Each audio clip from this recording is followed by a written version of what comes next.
has come to my attention that the last time that I talked about crossovers, I had said the title wrong or the group wrong. It's Rise of the Brave Tangled Dragons. I forgot about the Rise part. Jack Frost, so important to the collection. And yeah, I remember seeing a lot of edits and art and like fan fiction about it. It was really fun. It was a great time. In 2020, during a time of, let's say, a lot of stagnant time where I was home alone for a long time, not doing anything, I wrote a crossover fan fiction of like a reality TV competition show where it was a bunch of characters from different franchises, and it was hosted by RuPaul, and it was called The Best Champion. And I wrote it and put it on an AO3. It was for a friend and I, and it was fun. I planned the second season, got halfway through writing it, and it just stopped. And that was years ago. So that's my experience with crossovers. Hello, if you've been here before, welcome back. If not, hi, my name is David. I make videos talking about media that I want to talk about. This is a continuation of the video I did last week, which was inspired by Bookish and Bearded's collaboration with Zachary Shea of their video, Fantasy Battle Royale, where they made their own fantasy team and pit the teams against each other. And that was really fun, and that inspired me to make my own fantasy book team up video of 6 people based off of D&D classes. And I thought, why stop there? This is my sci-fi book team up. I tried focusing on only sci-fi books this time compared to fantasy books last time, and use different D&D classes to find the 6 people that I wanted in this team.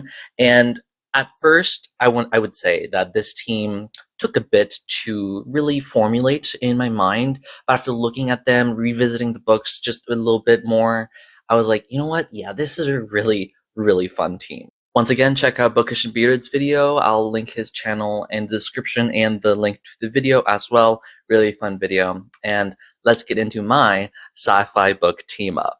Again, I had 3 melee and 3 ranged classes, and so we're going to start with melee. And for our Barbarian, I chose Wu Zetian from the Iron Widow series by Ziran J. Zhao. Like, come on. I had to struggle to find a class for Wu Zetian because I wanted to include Wu Zetian into my team, and like Barbarian fit really. It was between Barbarian and Artificer, honestly. But Barbarian to me is a little bit more fun than Artificer. No shade. I forgot to adjust this so you can see it. There it is.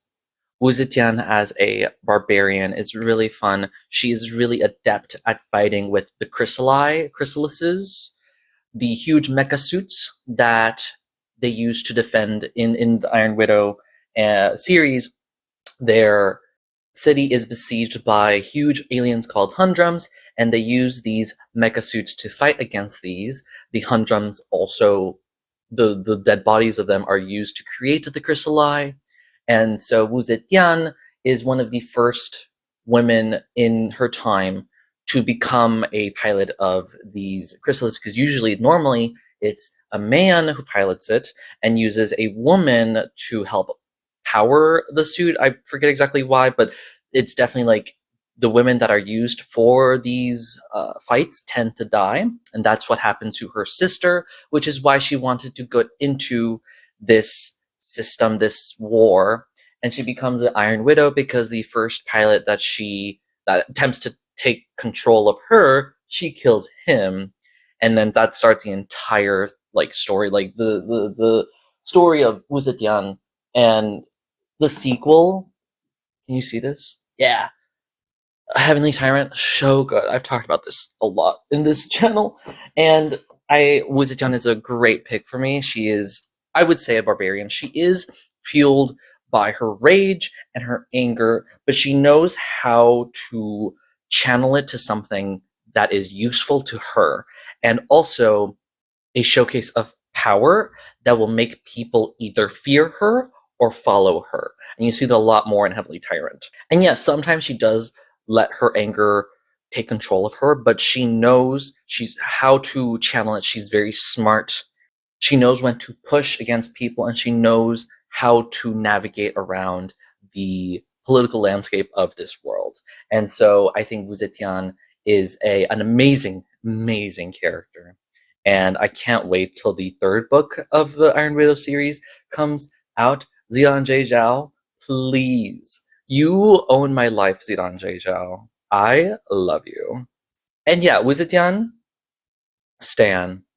The next character I chose is a monk, and that character is going to be Dinios Cole from The Tainted Cup by Robert Jackson Bennett.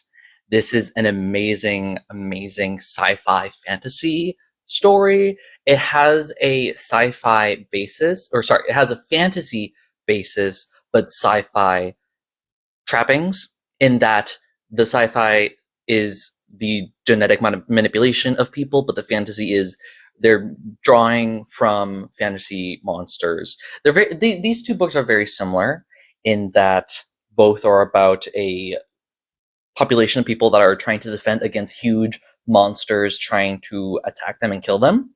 And both of them also draw their magic system slash science system from the dead bodies of the monsters that are attacking them. Like I said, in this book, there is genetic manipulation where some people are imbued with some blood or some other parts of these leviathans, and they get some sort of power. Din, the main character, is an engraver. He has a photographic memory, and he uses that to solve crimes along with Anna Dolabra, who is the Sherlock type character. Din is like the Watson type character. I think I love both of the characters. I like Din more, just marginally more than Anna. Anna, I love both of them though. But in this sort of lineup, I wanted Din here.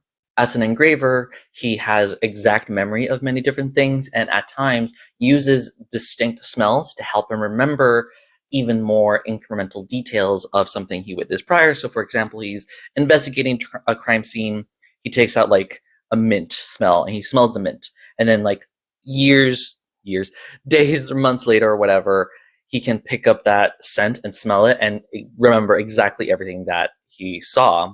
And that's how they solve murders.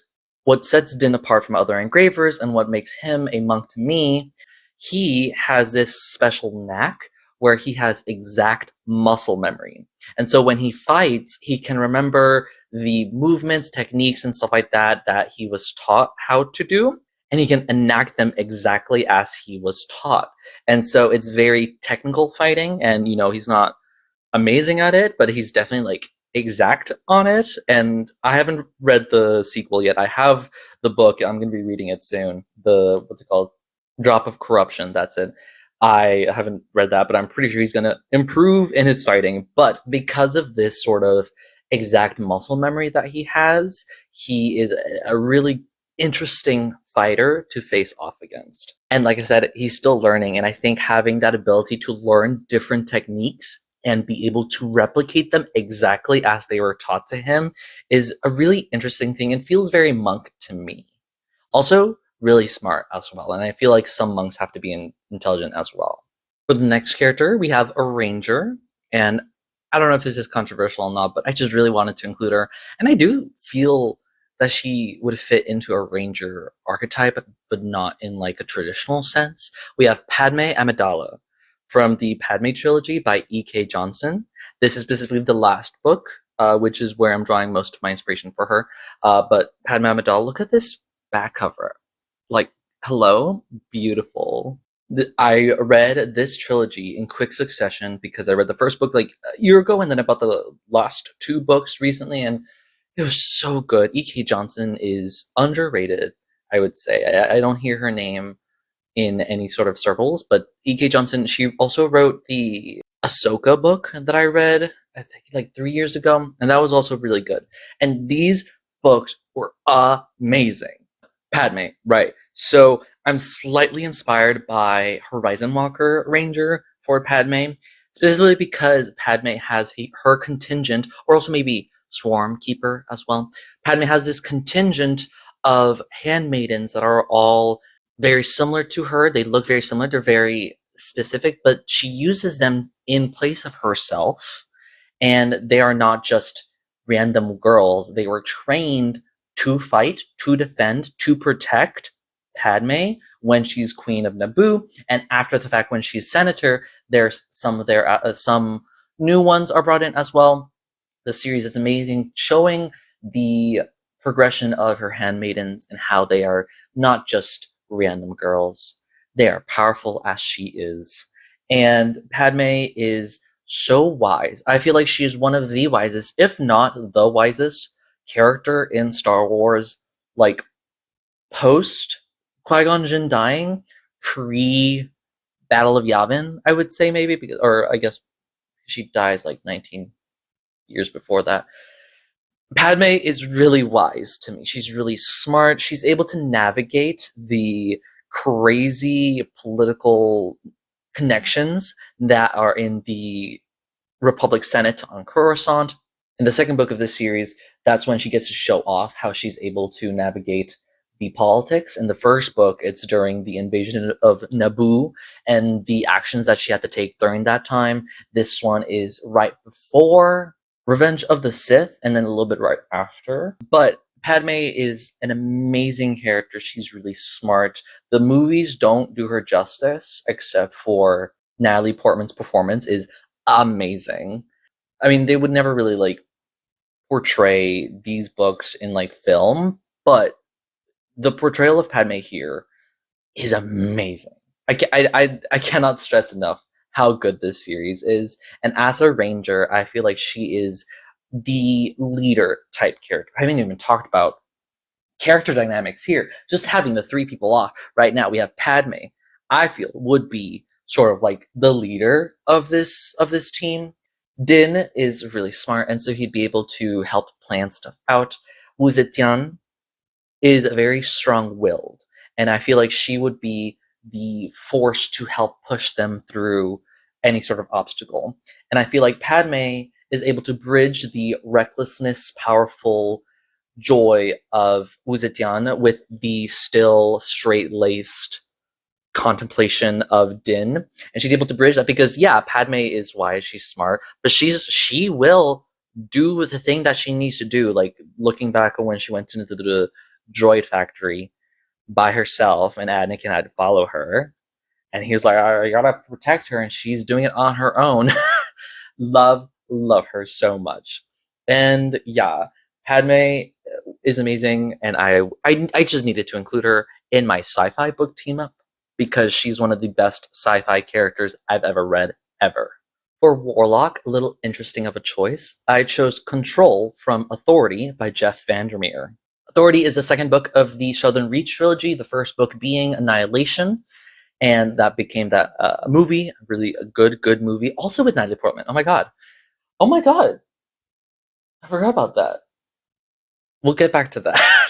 In Authority, the second book of the series, Control, aka John Rodriguez, takes over as director of the secret government organization that is looking over Area X, which is the alien eldritch being area that is mutating things and stuff like that. He becomes the director of that government agency. And then stuff happens. I feel like some people see this book as the weaker of the three. I disagree. Well, okay, I do think it's probably the weaker of the three, but it's still really, really good. I need to reread it. It's been a while, but Control is a very complex character. He is sort of what you would expect from any other random male who takes power of a government agency, but he's besieged by all different sides of people who don't trust him or don't believe him worthy or don't think that he can handle the things that are happening in this government agency. What makes him a warlock for me is that he came to this power through patronage of both his family and the people that he's talked to before. And so he has this power above him that gave him this power, and that feels warlock-y to me. And that gives him also access and information to the eldritch powers around him, the eldritch knowledge that the government has collected, and that makes him a little bit more powerful than any random director in the series. He also has military training, so there's some combat there too as well. And He is traumatized by bunnies. I mean, who wouldn't be? In authority, no, sorry, in acceptance? Yeah, in acceptance. I think this is my favorite of the three. It's really, really good. In acceptance, he ends up encountering the biologist in Annihilation, and the biologist was adapted into Natalie Portman's character in the movie Annihilation, but the movie finishes the story, and there's no organic way to expand the story. The series does it really well. And in the third book, Ghostbird is her name. She takes that name, and Control are in Area X. And I just remembered that Natalie Portman plays the biologist who would be Ghostbird, which means Natalie Portman is in Area X with Control in. I'm losing titles. There's so many titles in my mind now. In Acceptance. And so, yeah, Control in this team with Padme, who Natalie Portman, duh. Cool connection. I swear to God, I did not realize that when I first made this team. But yes, I feel like Control is sort of like the outcast type character, the sort of character that is sort of like on the fringes, but he still wants to help, and people don't really trust him, or they look down on him because he is a government official that can't really be trusted, but he's trying to use the connections that he was given by his patron to do stuff. And yeah, the patron may have let him go, may have been really bad, but what Warlock has not had a really bad patron that they had to fight, or at least had to defy? Like, come on. And I think a Warlock inspired choice on my end, I would say. For the next character, we have a Druid, and it's going to be Rachel from the Animorphs series by K.A. Applegate. I don't have a physical of this book, but I've been listening to the Audiomorphs podcast on Spotify. I will put the link in my description. Shout out to Daniel for making this a podcast. It's amazing. Rachel is one of the Animorphs in this series, one of 6 kids who were chosen by an alien race to defend and fight against another alien race. The Endlights gave Rachel and her friends powers to morph into other animals, and they are fighting against the Yeerks, which are brain slugs. And Rachel is, I would say, a character that at first glance is a usual character you would see in these types of young adult children's stories, but she defies expectations a lot. First, she is strong and a fighter and angry. Like, she is not just a pretty princess, damsel in distress. Oh my god, I just like shopping and stuff like that. No, she loves shopping. She loves being fashionable. She loves keeping up with the trends. But she will do what needs to be done in this war. She is a warrior. She is Xena, warrior princess. She has done some of the most violent things I've ever read in Animorphs, and she would kick your ass and kill you. And I love her. Druid, obviously, because she can transform into other animals, obviously. She's also almost nearly dating a hawk, a red-tailed hawk, which is one of the Animorphs, Tobias. Which, if that doesn't scream Druid to you, I don't know what will. She's reckless and violent, and I feel like that adds a little interesting edge to what you would normally think of for Druids, who are more wise and slower. I wouldn't say slower, but they are definitely more wise and try to think things through. She's not that kind of character, but because she transforms into animals, like, I gotta include her, you know? I also have a video ranking the first 40 books in the Animorphs series, so check that out as well. I had a lot of fun talking about all of the Animorphs books. They're so good.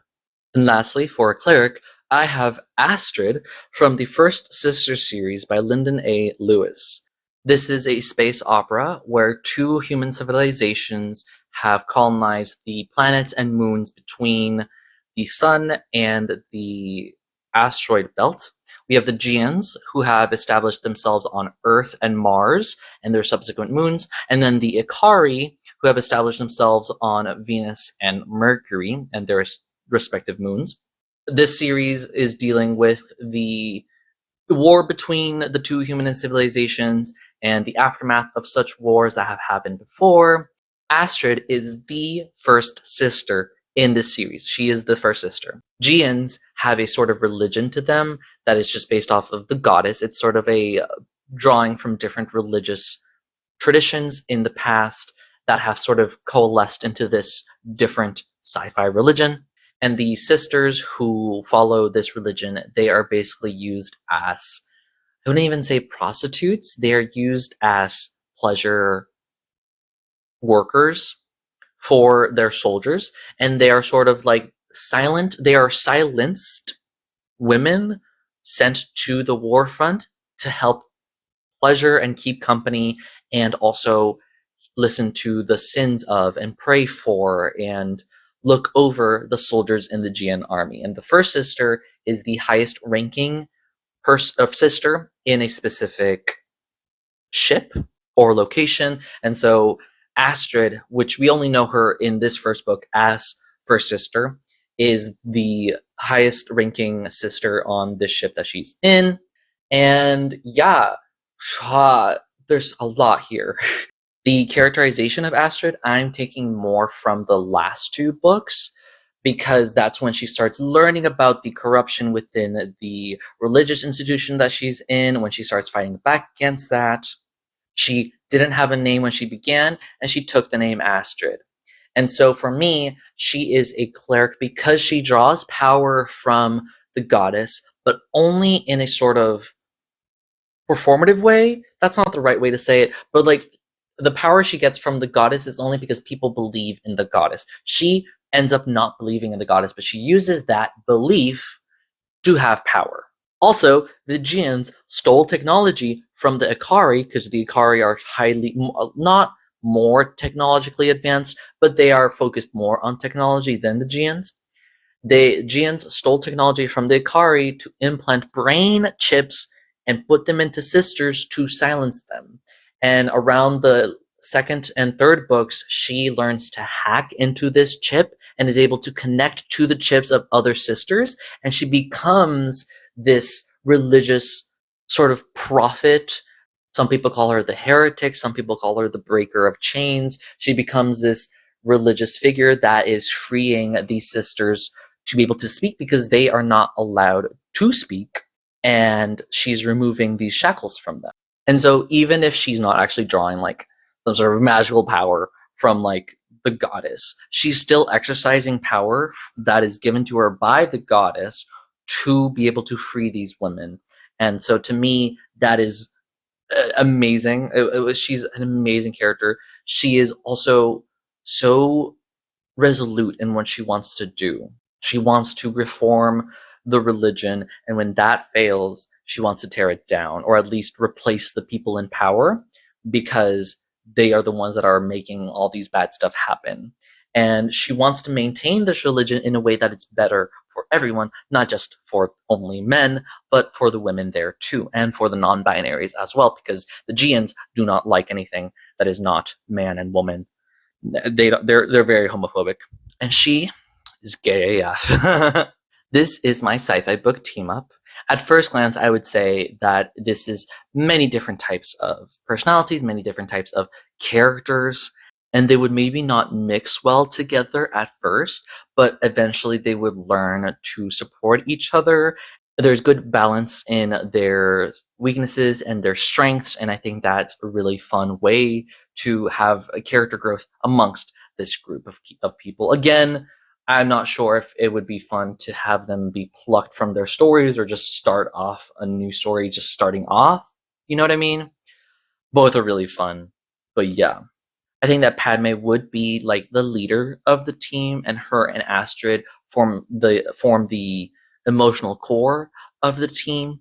Zetian and Rachel would have an amazing interaction because they are both women that support other women and very, very combative, and they will push for what they want. And I think that those two would merge well together. And Din and Control, I think, would also be really fun together because both are pretty like Din also has military training, and in his world's military. And I think that they both have that sort of idea of like what's right and wrong, and then knowing when to push against that. And I think all six of them would fit pretty well in a team. I have another incorrect quote generator as well, which was really fun the last time. Padme, what do you think Rachel will do for a distraction? Din, she'll probably like make a noise or throw a rock. That's what I would do. Building explodes and several car alarms go off. Din, or they could do that. Astrid, I love you guys. You're the best thing that's happened to me. Control, we're the best thing that's ever happened to you? Astrid, yes. Zetian, I'm starting to feel a little sorry for you. Control, so what? Now I'm just supposed to do anything that Din does? I mean, what if they jumped off a cliff? Padme, if Din were to jump off a cliff, they would have done their due diligence regarding the height of the cliff, the depth of the water, and the angle of entry. So yes, if you see Din jumping off a cliff, by all means jump off the cliff. Control, you jump off a cliff. Padme, gladly, provided Din did first. Zetian, what's a word that's a mix between sad and mad? Astrid, disgruntled, miserable, desolated. Rachel, smad. And then I have all six of them. I'm not going to read them, there's a lot, but all six of them interaction. That's also really fun as well. So yes, this is my sci-fi book team up. I had a lot of fun making this team, and I hope that you've had fun as well. Let me know what sort of sci-fi characters you would want to see in a team together. I will also be doing a horror book team up sometime soon, so keep an eye on that. Thank you so much for watching. Don't forget to like, comment, and subscribe. Share with your friends. I'd love to hear feedback. I'd love to hear what you guys think about this video. Don't forget to be passionate, and I'll see you later.